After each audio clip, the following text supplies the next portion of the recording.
man, he's so weird. He's got to be good. Yeah, being a hitman. Nobody gets that eccentric without talent. Yeah, I hope. yeah, he's a fucking idiot savant. What can I say? Slow.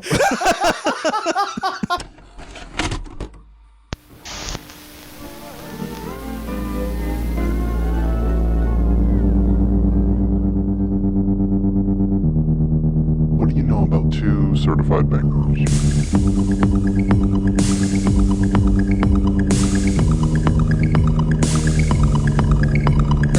PhantasmaCast.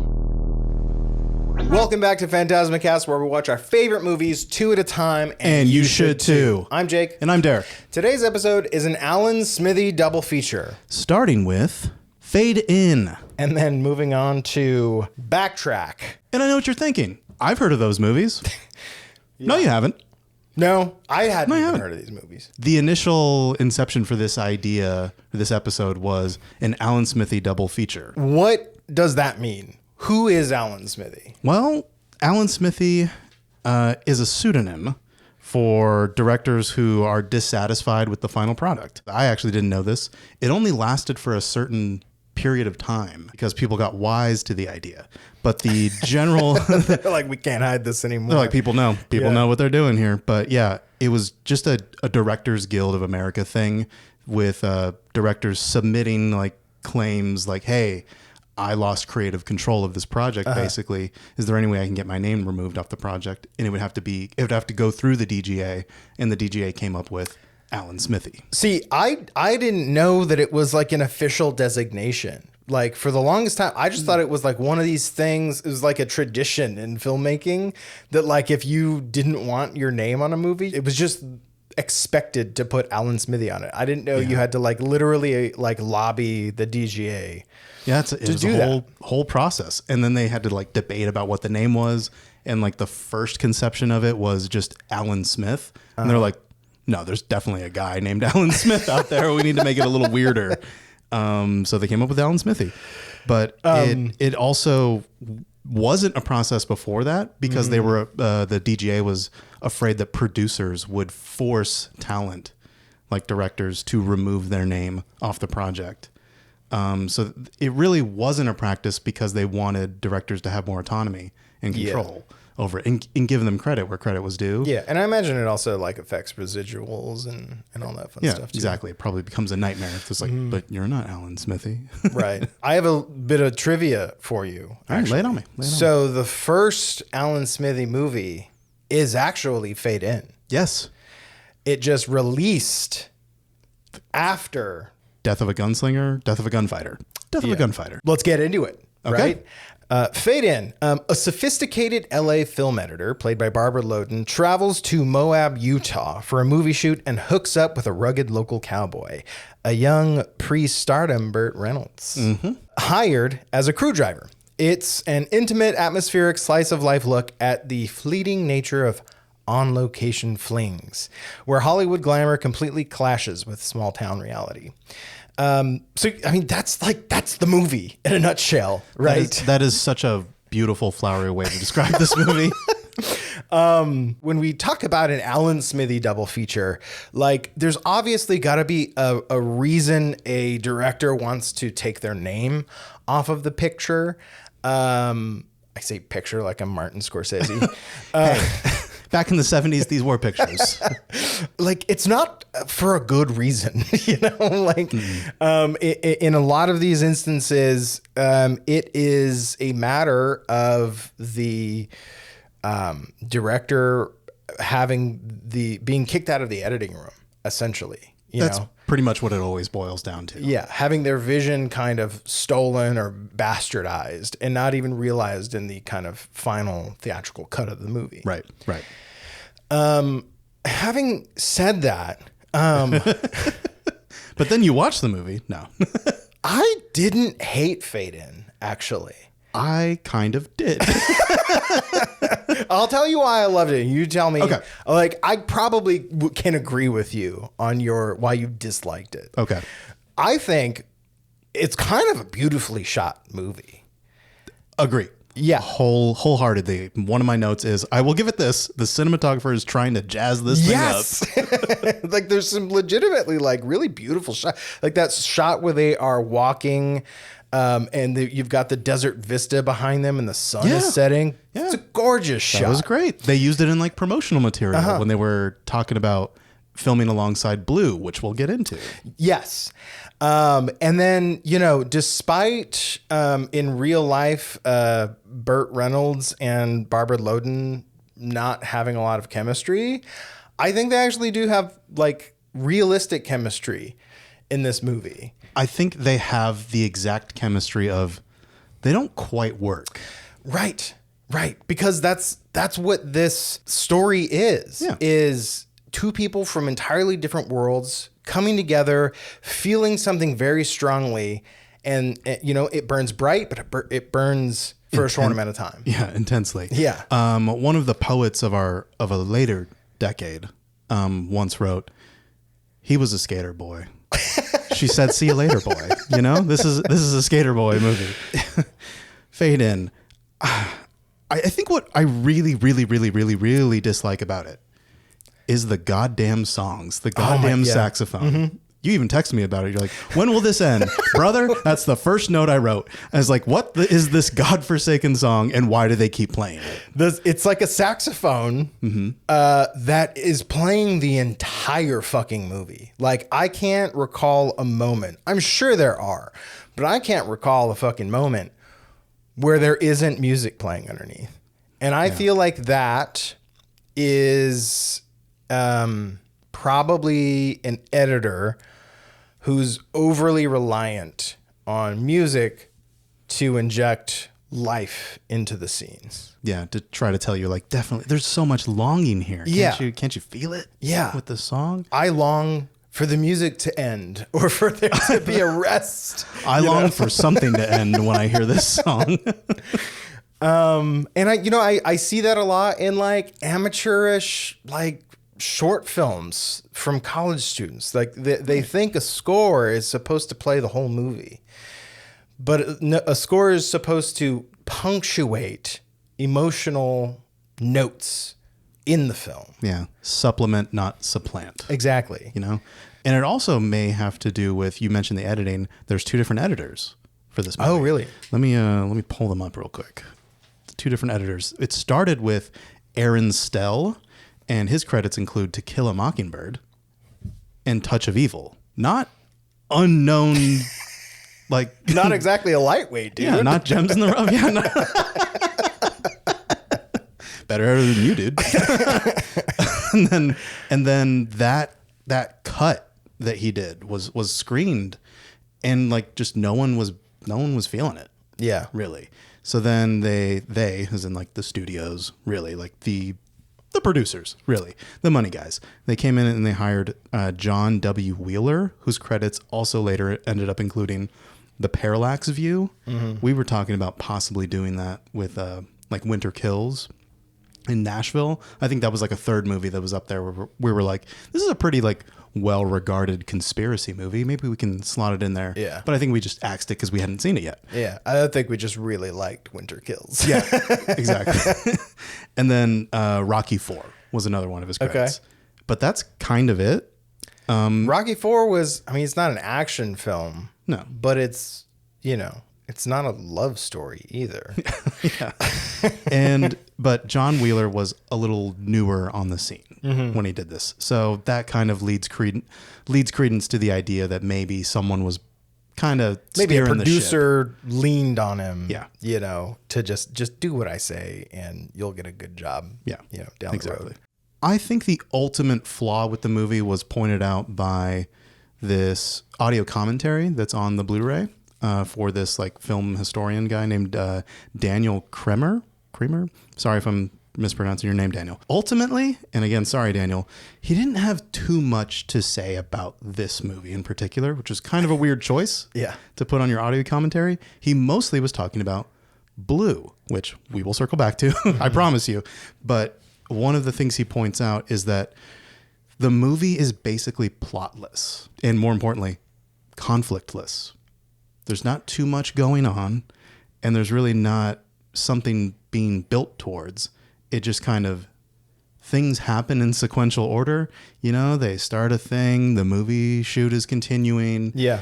There's maybe one conflict, but it is so like high school, really. It's like, you're talking to another guy kind of thing that I did not get invested in that. I did not really buy that conflict as being as earth-shattering as they wanted it to be, I assume. I think the setup is interesting, you know, of like on-set romances. That situation is interesting, but I don't think these people are all that interesting. No. You know? Not at all. Her character's name is Jean. Jean is pretty interesting as like she's an older woman, you know, and she's an editor.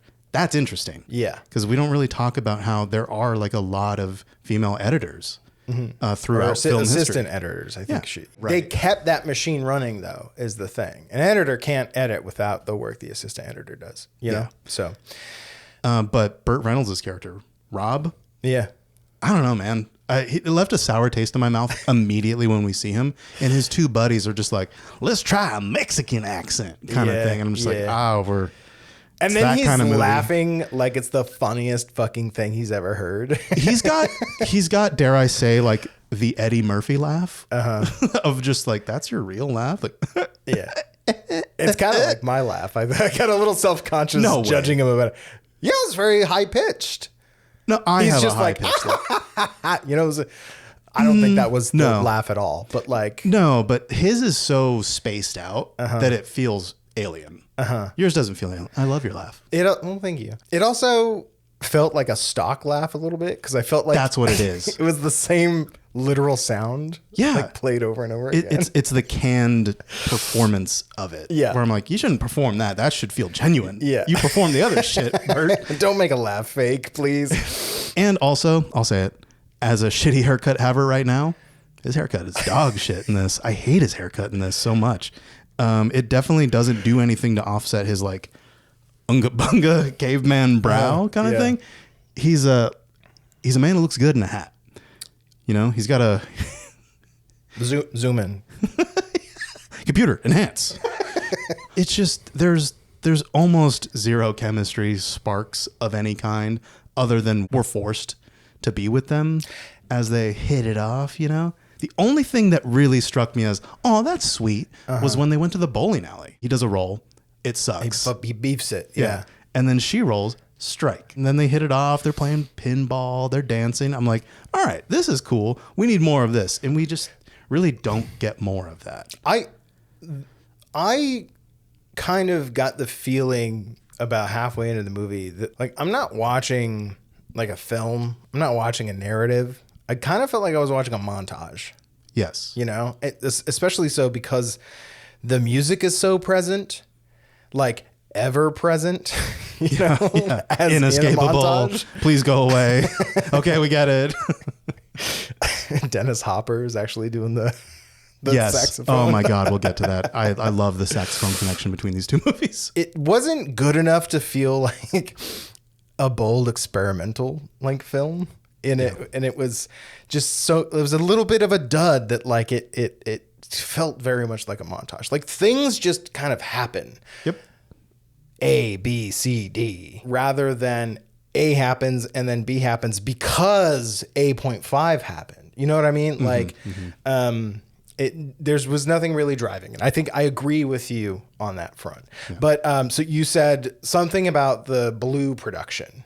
That's the only other thing that happens. Yeah. That's the subplot of the movie is this production of the movie Blue, which is a real movie that when... I think that's really cool. That is really cool. That she's the assistant editor on Blue, which is a real movie that came out. Yeah, with Terrence Stamp.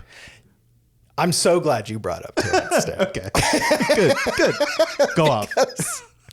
The movie starts with a like sports car, like driving down the highway, pulls into a gas station, and out comes Terrence Stamp. Looking young. He's at the top of his game. Old blue eyes. Do you see the name Terrence Stamp on that fucking cover? No. Because then they'd be like, show me that guy again. Yeah. Who's this unibrow guy? Yeah. And so weird that like he's in this movie uncredited after us watching Priscilla, Queen of the Desert, you know? I just wasn't expecting it. It was that like Leonardo DiCaprio, like pointing at the screen kind of thing. But he is an actor in the film Blue. For real though. Like he's in that movie. Like, which real. I probably think is probably a better reviewed movie than this movie. And you'd be wrong. It actually bombed. Blue was a Western that bombed. And our guy, Daniel Kremer, says that Blue bombed. And therefore, no one wanted anything to do with Fade-In. They're like, oh shit, the movie made around that bomb? Who the hell would want to see that turd? Yeah. Toxic. Yeah. And a lot of it had to do with, well, maybe not a lot of it, but he suspects that some of it had to do with Blue being somewhat queer coded as a Western, which made me perk up, made me sit up and go, hold on. What were we about to watch? We should have watched this movie. We should have watched Blue. But yeah, he does spend a lot of time in this commentary talking about Blue. And I'm like, oh my God, please tell me about Fade-In. Yeah. I want to hear about Fade-In. But he doesn't have too much to say. There really isn't too much to say about it though. Yeah. You know? I pulled a quote of his to just kind of emphasize like everything around this movie and what you may find if you decide to like look up this movie later is, quote, we have no way of knowing what that original draft, you know, the screenplay, was like and how much it differs from this final cut. We just don't know. We can only really speculate and project about like maybe Burt Reynolds was an asshole. Well, Burt Reynolds, I think, was quoted as saying like he said he thought of the movie as an American version of this French movie called A Man and a Woman. Yeah, that came up. Which is in the Criterion Collection. So obviously is a movie that's well regarded. I've never seen it. Yeah. I watched the trailer and it did look like people falling in love. So I guess in that regard, he's on to something there. That Burt guy. But that movie was a kind of an impressionistic, slow-paced, experimental kind of way to tell a love story, right? And so I think what Burt Reynolds is implying is that Jud Taylor was trying to do kind of the same thing, right? Mm-hmm. And I can totally see a producer in the late 60s, early 70s being like, what the fuck did you just bring me? Yeah, you know? What's all this mishigas? Yeah. have them kiss and, credits, whatever. Yeah. Show them bang. We need to see some more sex in this movie. We kind of get it, but it is the most TV edit shots ever. It's mostly like after the event has happened. They're completely still barely like rubbing each other. Yeah. I don't know. Does this ever happen? No, I don't. I'm pointing to the. I don't know who that man is. That man does not exist. No, I don't think she has this outfit too. For if anyone's just listening to this, she has like a blue and white striped top, these very nice white jeans actually, and a belt buckle, and he's shirtless. That does happen. We do get some shirtless Burt. Yeah, not enough though. No, it's kind of from a distance too. It's not nearly as queer coded as Blue was. But no, what we get is like them just kind of like walking through the street at night, and some guy who's not in his friend group that we've already established, tries to like pick a fight with him for some reason. He's like, "Oh, you're trying to get laid with that out of towner? Like, let me just like kind of mess with you here." And he rightfully says like, "Hey, just leave me alone for a little bit." With my lady friend. And he just keeps pestering, so he knocks him the fuck down. Yeah, I did like a line he said later, like when he's like. What did he say? He's like, was it about it not being a fight? Yeah. Okay. He's like, I didn't lay you out. I knocked you down. You know? Okay. Yeah. It's like I didn't beat you up. I just push you down. You know, he's trying to like diffuse, help the man's pride a little bit by being like, I didn't do what you think that I did. Right. You know? Like, are you drunk right now? Kind of thing too. Yeah. I do like that scene though. Okay. Two things. I like the cinematography of this. It's fine. Yeah. I like that fight scene because of how it just feels like a real fight, which sucks. It isn't punched up at all. It is kind of goofy. It's just two guys awkwardly scuffling around, and It does that like 60s movie fight choreography where like he just kind of like swings his arm at a guy. You know what I mean? Yeah. Here it comes. Yeah. Or like you just kind of launch at someone, you know, it's not really like, there's no real punches being thrown, you know, they're just kind of scuffling around in the fucking dirt while With Barbara their shirts Loden on. is like, yes. Is that also why you hate this movie? Yeah, not queer coded enough. I can kind of see what it could have been. And I feel like I like it for that. Yeah. I think maybe its gimmick of being filmed during the production of another film Yeah. was more of a hindrance than it was like a selling point, really. Because it absolutely was predicated on the success of this other movie. So if Blue was a hit, if it took off, then there might be a different story behind it.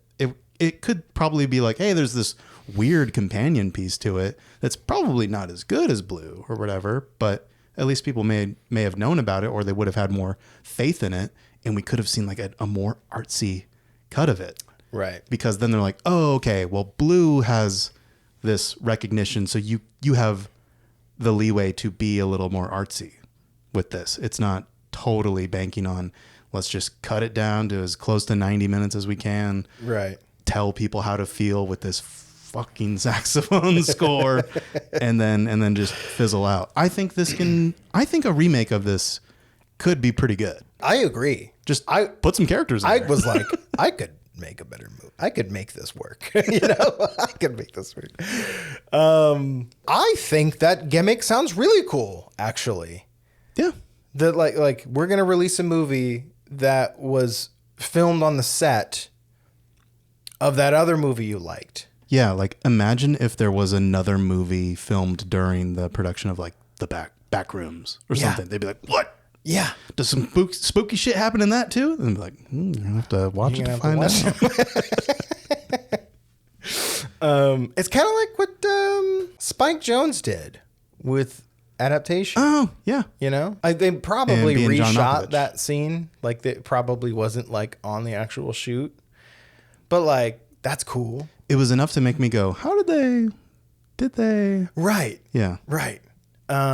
Whereas there's so much of Blue, like behind the scenes stuff in Blue. Yeah. That I'm just like, what purpose is this serving other than reminding me of Blue? Not only is there like tons of Blue footage in this movie, some of the actual like shots like look like 16 millimeter film. You know what I mean? Like behind like BTS shots.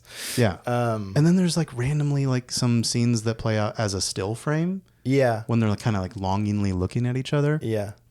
Again, I think probably the lesser editors work there. Trying to be like, you haven't seen that before. Yeah. For a reason. Probably for a reason. It like if they had planned for that, it wouldn't have been a still frame. You know? Yes. You're right. You're very, very right. That is the work. Take it from someone who's done it before, of an editor desperately trying to find fucking something and going, we'll just make it a still and pretend. You know? But yeah, that's all I have to say about Fade. Yeah. We'll leave it with one other thing Burt Reynolds said about this movie when he tried to like buy it, right? Did you I don't know if you mentioned that. Yeah, he was proud of it. Yeah. In a way. I think he wanted to boost his image of like younger him. Because this is like 5-6 years later, right? But he did say, or he's quoted as saying, they should have called it Fade Out. Because they break up in the end. Yeah. Spoiler alert. Sorry, guys. That one makes more sense. It makes more sense than Fade In. It makes more sense than the other title, Iron Cowboy. That didn't make any goddamn sense either. Yeah, no. But speaking of titles that don't make any goddamn sense, and that's the segue into Catchfire. or Backtrack.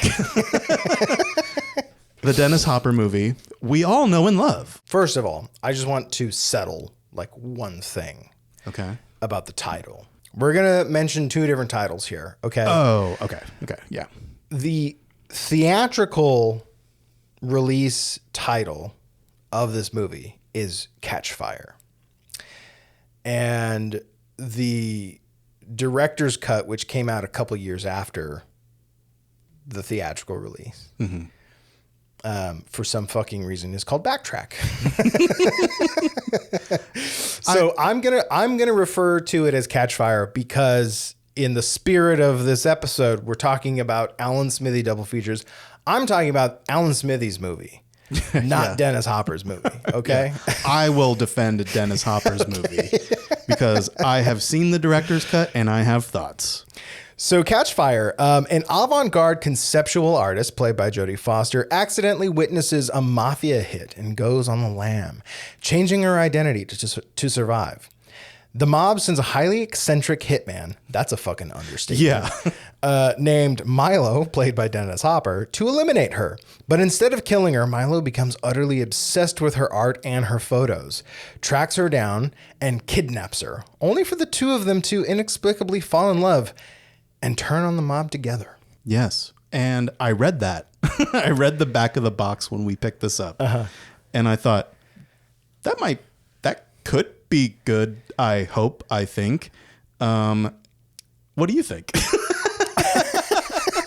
now that you've seen it, what do you think? I mean, I feel like Dennis Hopper read about Stockholm Syndrome and was like, that sounds like a great idea for a love story. That'd be a good picture. Yeah. I like, why does such a terrible movie have such a stacked cast? Right. I have to imagine these were all favors. Because like, oops, all favors. when you're, I mean, yeah, you never say no to Dennis Hopper. In the opening sequence, as Jodie Foster is like driving down the freeway, you see these opening credits, and it's just fucking banger after banger. Dean Stockwell, love him. Mm-hmm. He was in our Hollywood movie, the Player. Altman, The Player. He was in The Player. John Turturro. You're like, wow, okay. The Jesus. Fred Ward, who I love Also from Tremors. Also in The Player. Yes. And then Vincent Price. Explanation not needed. Yes. It's Vincent Price. And then right after the opening sequence, right? Yeah. Which is pretty much the scene that kicks it off. Her car breaks down and she, walks off the side of the road and finds herself in this like warehouse industrial area. And I hear a voice. An unmistakable voice. That is so unmistakably this one person. And it's the voice of Joe Pesci. Boom. And I go, is Joe Pesci in this movie? And then like for the first maybe minute he's on screen, you can't really get a clear shot of him. No. So you're just operating on the voice. I think that's Joe Pesci. And then you get a close up and you're like, that's fucking Joe Pesci. I knew it. He's uncredited in this film, despite how much fucking screen time he has. He's kind of a central character. He's the bad guy in this movie, but like it's not an uncredited cameo. Like he's the bad guy in this movie. And John Turturro is one of his henchmen. Yes. And then the other henchman, the guy you didn't mention yet, is Tony Sirico. From The Sopranos. Paulie! Paulie! I was like, hell yeah, Paulie, let's go. I told Brittany he was in this movie, and she's like, oh, okay. And I was like, he is just Paulie in this movie. Yeah. He's like, what does he say? He says something about like an Italian in silk, a monkey in silk, still a monkey. The only thing he doesn't have is Paulie's laugh, where he's like, yeah. He's like, that's a Paulie original right there. And then there are a bunch of other uncredited performances. I don't know if you caught Repo Man director Alex Cox. Oh, he was in the movie? He's in the movie. What scene? I can't remember, but I that's one that I like found and looked up. I didn't spot him. Okay. But you know who I did spot? Bob Dylan? Bob Dylan. Yeah. Yeah. He's that chainsaw guy. I paused the movie and said, that's not fucking, is that Bob Dylan?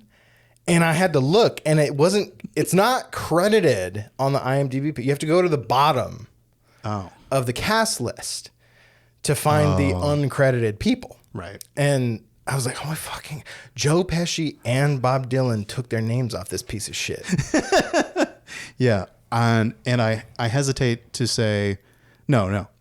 I have confidence that a Bob Dylan blogger wanted his name to be removed too, because I found a nice quote that will help kind of sum up this movie. Okay.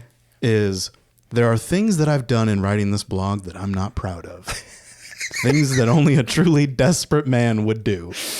For example, last night I watched the 1990 film Catchfire just to see a 1-minute cameo of by Bob Dylan.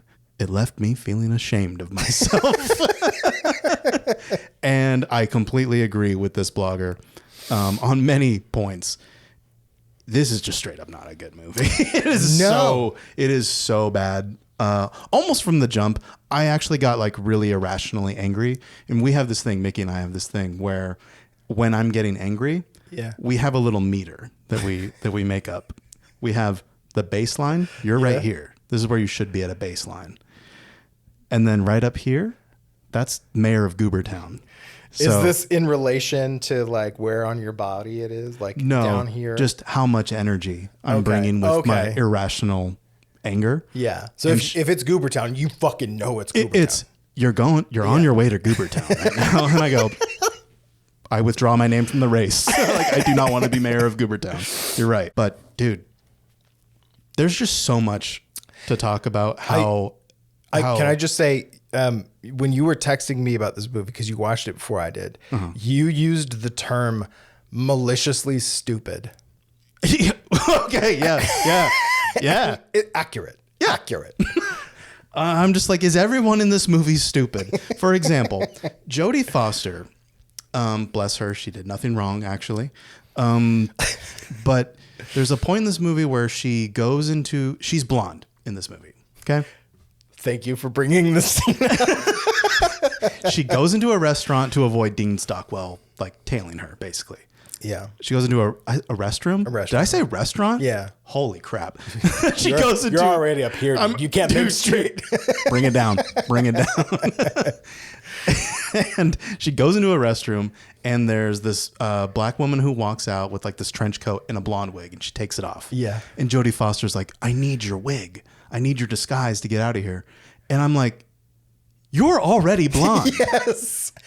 There is a dark hair wig on the counter. Really? Yes. Watch that scene again.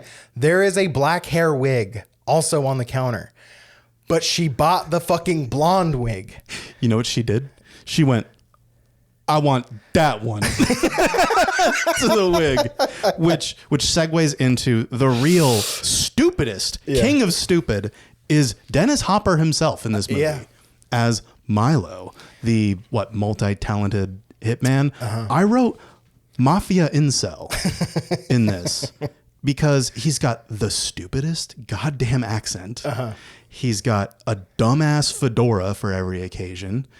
He's got sunglasses indoors, all times required, but mostly he kind of just talks like he's a little bit slow.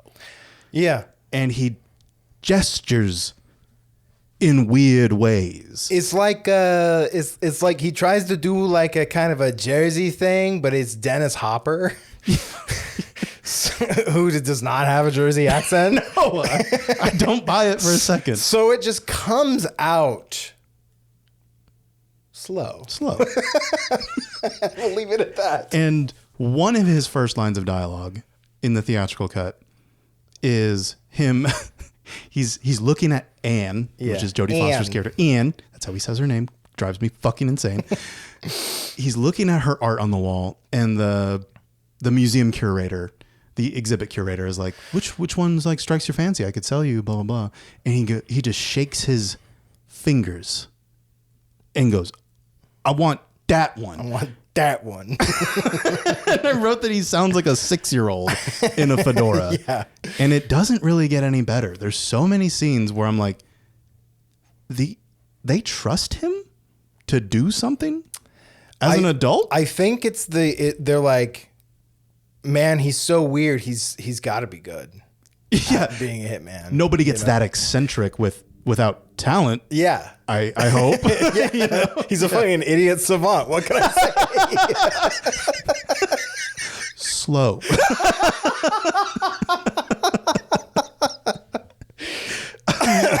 But I will say, we can go over some of the baffling scenes in this movie, and I kind of want to talk about how there are changes in the Backtrack version of this movie that make it a little bit better. So this is a movie that Dennis Hopper made, apparently turned in a 3-hour work print of the film. And he's like, I want that one. Producer obviously said, no. Fuck no. Yeah. Fuck no. And then they recut the movie. I think they wanted it to have a bit more action and punch and to like feel a little bit more like a thriller. You know what I read? I read that they were actually going through bankruptcy and needed to Vestron Video. Yeah. And needed to recoup some investment. I don't know how the creative accounting works for that kind of stuff, but yeah, they really tried to trim it down to as close to 90 minutes as possible. Okay. And they do cut out a lot of nuance. Again, doesn't make it a better movie, but the director's cut makes more sense than this one, which is just baffling. Yeah. It's just baffling the way it's laid out. The biggest crime of this movie is this idea that this woman, Jodie Foster, she goes on the run because the mob's after her, right? Yeah, Joe Pesci killed a guy. She saw it. That kind of is at first a good kind of like jumping off point as far as like her having agency. Yeah. But then like at a certain point in the movie, Dennis Hopper catches up with her and has this kind of weird sadomasochistic kind of thing where he like puts handcuffs on her as she's asleep and she wakes up. And he's like, I'm going to give you a choice. I can either kill you or your life is mine and you have to do everything I say. And it sounds so like perverted, like it's pretty kinky. I said, okay, this is a book talk movie.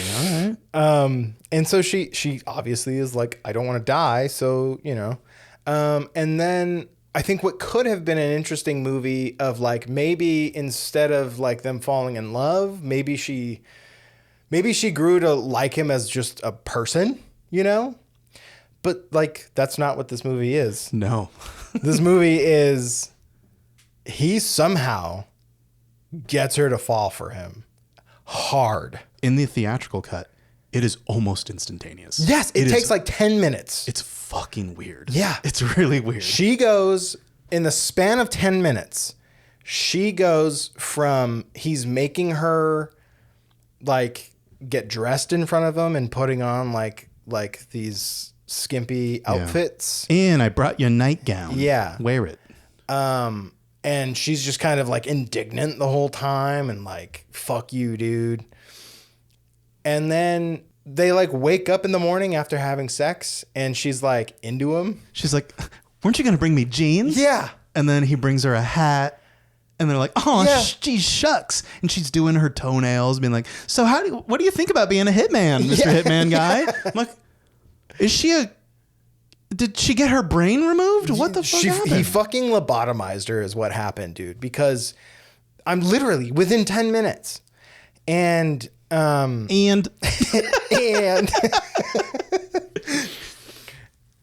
it's so weird. And then she becomes kind of like his plucky sidekick, like in Act 3. Like she had some agency in the first act. Middle of the movie is it's like, okay, the plot says you don't need that anymore. Yeah. And in the third act, she just isn't a character anymore, She was hardly a character to begin with. Right. But this is Jodie Foster, right? Like one of the most like revered actors we have. Generational talent. Yes. But in the director's cut, we start with background for Anne, which we do not get. It's completely removed Yeah. from Catchfire. It's just she's an artist, and then she saw a killing, and then we're off. Yeah. Yeah. We have this vague notion that she's an artist because she's making decisions in front of some beep boop light signs. Right. It is so vague that I'm like, I have to imagine the producers or like this second editor that they brought in kind of hated them a bit. They're like, whatever, we're just going to use mostly inserts for this scene. Yeah. And then you're off and running with the plot, you know? But the director's cut starts with her listening to a tape of an interview she gave. And it's going over her philosophy of the art in general and what she's trying to say with her art or what she hopes to achieve with her art. And I'm like, oh my God, a character is forming in front of my eyes. And then that whole scene where she's in front of the signs and she's trying to pick out a picture, there's some genuine rapport with her and the museum curator. And it's done in one shot. But like they kind of like laugh with each other. I'm like, oh, I see how they're friends now. But in the theatrical cut, we remove that, and she's just some lady that she's like recording lines on a tape recorder and sending it to her anonymously instead of like writing. Right? Yeah, I honestly did not pick up who she was sending those tapes to. And why would you? Because it's so vague why she's doing what she's doing in the theatrical. But in the director's cut, I get that was kind of her rock. And there's several instances of this. One of them, which is still stupid, but makes so much more sense in the director's cut, and that's the use of the saxophone, which we haven't talked about yet. You want to lead us into what it is like in the theatrical cut? This whole saxophone, what Milo does with the saxophone. Well, presumably in an effort to add some dimension to his character. Yeah. We just randomly come upon him playing the shit out of a saxophone. Yeah, doing it well. Yeah. But yet he's crying? Yeah, he's got like a tear running down his face. And all you kind of get from that is dude's getting it out with the saxophone. Yeah, maybe he's a little bored while he's waiting for like a good lead for Ian to come in. In Backtrack, we get a lot more alone time with him before he starts playing the sax. He like brings it out after he's been like contemplating Anne's artwork, and he's like, let me bust out the old sax. And the notes aren't hitting. They're flat. He sucks. He sucks. Okay. And it sounds painful. And it sounds like a dying animal. Really. And then he's crying, and we sit with him while he's like unable to produce art in some way. And then there's that other scene where he like smashes the saxophone against the glass, right?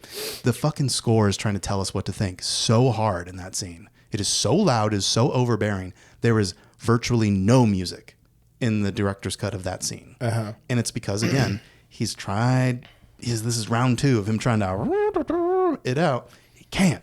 So it makes sense that he's throwing a fit. And then he like sits alone with himself after he just like threw a tantrum. And it makes me think, what's this guy's deal? And not, well, what the fuck was that? Right. Which are two different emotions. Or at the very least, he's mad.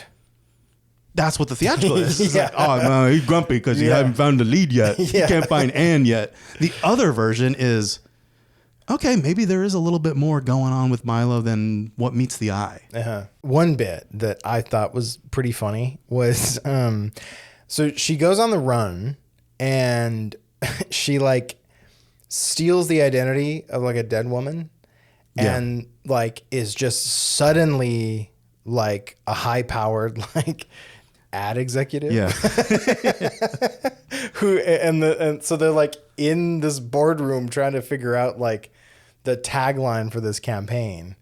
And like the boss is like, anyone got any ideas? Yeah. And then it like pans over to her, and she's got like red hair now, and she goes, I think I have a few. As the woman, yeah, I do. And it's just like, that's not the character we've seen at all. Like she's just a different person. And I guess, you could make the case of like, she has to be a different person because she's assumed a different identity. you know? Yeah, and I'm glad you used that wording because I want to draw a parallel to something that I didn't pick up on the first viewing. And it's when she's talking to Fred Ward, which is one of the police detectives. Yeah. And he's like, yeah, we'll get you set up with the witness protection program. Yeah, I think he's FBI. Oh, okay. Yeah. We'll get you set up, new house, new life, new name. And she says, that's the breaking point. She's like, I don't want a new name. And in the theatrical cut, that comes off as nothing. It lands so flat because we don't know who the hell she is. I barely even knew her name. Yeah. Until she was on the bus on the run. Hopper kept calling her Ian. Yeah, exactly. But in Backtrack, we have some more like groundwork established for who she is or what she's trying to achieve. And I think like this exhibit was supposed to be like a launch pad for her career. Yeah. So when she says, I don't want to change my name, that hits different. Right. She's like, I'm trying to build something. Invested in her identity. Yeah.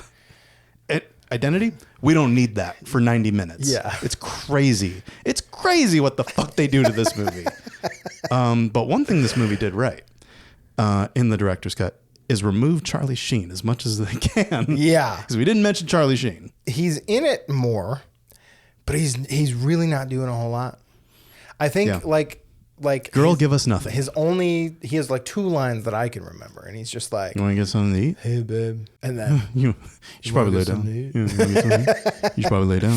What I thought was really funny about like the editing too is when John Turturro and Paulie, our Paulie guy, come in to like kill Ian.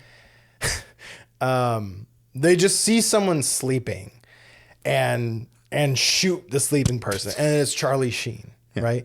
But like, I watched it twice, and I maybe still missed something in the edit, but like I rewound it to see, but like, she just kind of gets out of bed and immediately hides. Really? Like, she doesn't tell Charlie Sheen, hey, maybe some people are coming to kill, you know? Maybe in the director's cut, it makes more sense because she was down there to, I think, feed the cat and just kind of have a beer while the cat eats or something. Okay.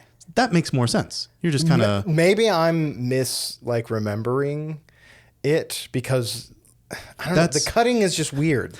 That's your brain trying to delete this movie from your brain. From your memory.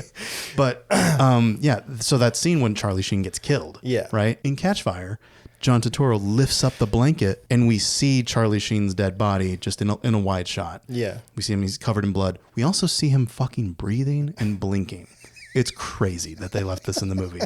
And John Turturro says, wrong house, I guess. And I'm like, because I was so distracted by how Charlie Sheen was breathing and blinking.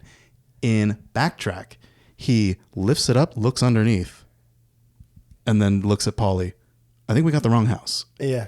And that's fucking hilarious to me. I laughed out loud.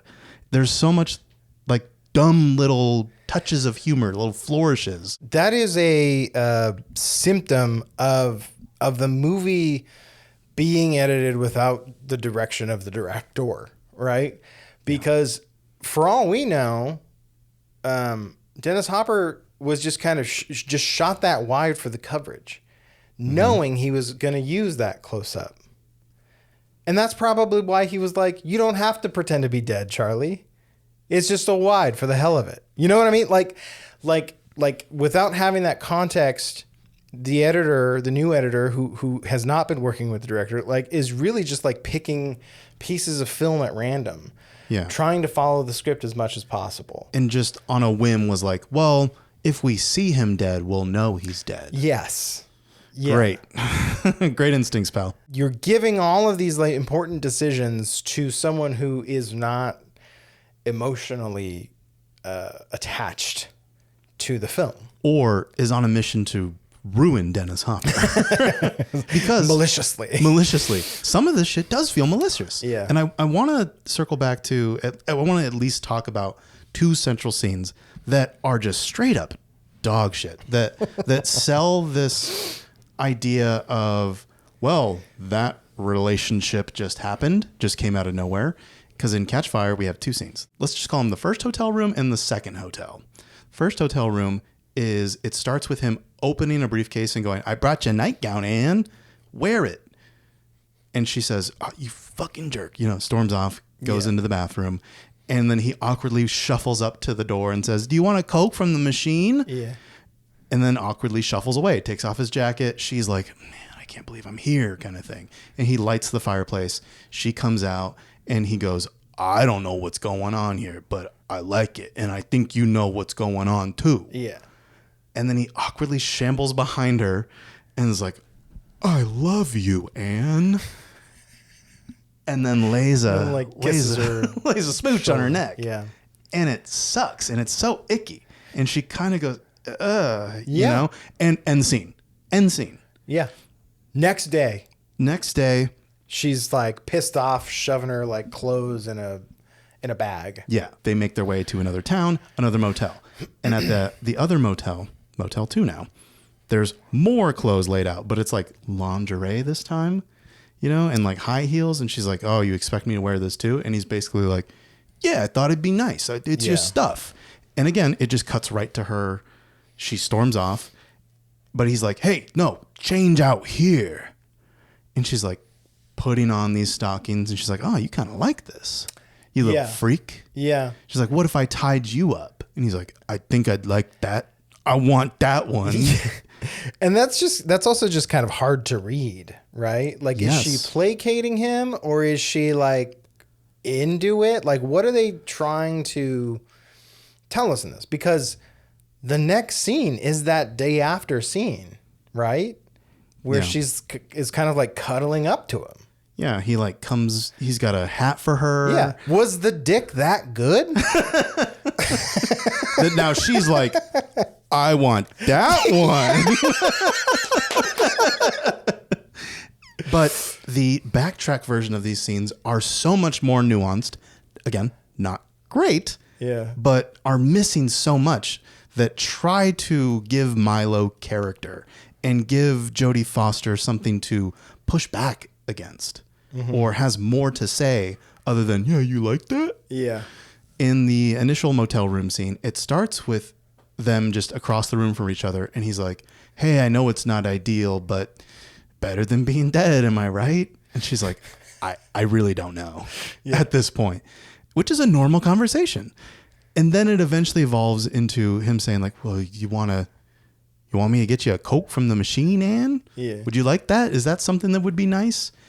And that's a line that they just take and put somewhere else in the edit, where like this feels dumb, but a half-hearted attempt to establish normalcy. He's trying to do something nice. He's like, I don't know, a Coke? Would you like that? Our options are pretty limited here, Anne, And then he's like, okay, I think I know. Maybe you just want to get comfortable. Here, do you want to put on your nightgown? I brought your nightgown. Yeah. So now it becomes, I picked up something of yours to try to help make you feel comfortable. Not, bitch, put this on. Yeah. But crazy. I would argue like only an insane person buys that, as like it's still emotional growth, Yeah. And then when she goes into the bathroom, he kind of like awkwardly stumbles around to try to like, okay, what do I do now when she comes out? Yeah. It's not just immediately goes to light the fire. He takes off his jacket. He has a cologne bottle and he like sniffs it. He doesn't put it on because she's allergic. Yeah. He's like, oh, Anne doesn't like this. Boom. It's in the trash. Yeah. That's kind of thoughtful for, a hitman rapist, Yeah. And there's just so much of that where I'm like, okay, he's interesting and he's still dumb, but he's more interesting. Yeah. He's got a little bit more going on other than put this on, bitch. Yeah. And then in the motel scene, I'll try to wrap this up quickly. The second motel scene, there's a whole dialogue they have on the bed before she gets up about, she's like, hey, you killed Bob. He's like, whoa, I had nothing to do with that. And he's like, and also, were you really in love? You guys just met a couple times a week to... It's a joke. It's very stupid, but I believe that's how Milo's calculus of it is like, he's looked into her life entirely and he has these presumptions. And she's like, you don't know anything about me. She has agency to be like, nope, that's not how it is, dumbass. Yeah. Kind of thing. But he's like, okay, well, I'm trying. I don't do so well with these feelings, and again, kind of thing. Slow.